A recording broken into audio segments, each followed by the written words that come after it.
இப்படி ஒரு கவர்மெண்ட் இருந்திருக்காங்க தமிழ்நாட்டில். நான் கேட்குறேன், என்னங்க இது? ஜெயலலிதாவை வாச்சாத்தி விஷயத்தில் எவ்வளோ பேசுனாங்க திமுகவில்? சந்திரலேகா ஆசிட் விஷயத்தில் எவ்வளோ பேசுனாங்க? ஐஏஎஸ் ஆஃபீஸர் மூஞ்சில் ஆசிட் ஊற்றின விஷயத்தில் எவ்வளோ பேசுனாங்க?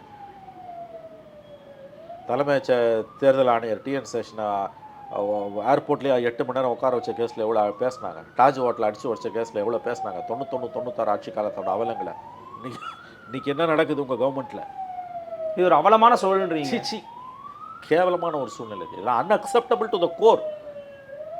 உன் சொந்த மக்களே அவங்கள கலந்துப்பாங்களா? நான் சொல்ல அப்படி பண்ண அந்த பையன் எப்படா டிவி முன்னால் பேசுவான், கேமரா முன்னால் பேசுவான்? அது ஹார்டன்டு கிரிமினல்ஸ் கூட பண்ண மாட்டான். அந்த தைரியம் வராது. இல்லை, நான் சொல்கிறது உங்களுக்கு புரியல. பயந்து ஓடிடுவான். கரெக்ட். என்ன சொல்கிறேன், அந்த பையன் பண்ணியிருக்கான்னு ஒரு வாதத்துக்கு வச்சுப்பான். அஸ்யூமிங் தட் அவன் மீடியா முன்னால் வந்து நிற்க மாட்டான். இது ஹியூமன் சைக்காலஜி. Human psychology. இது ஆல்ரெடி அவன் போலீஸ் விசாரணையில் இருக்கான். போலீஸ் அவனை விசாரிச்சுட்டு இருக்குது. எப்படி வந்து அவன் சொல்லுவான்?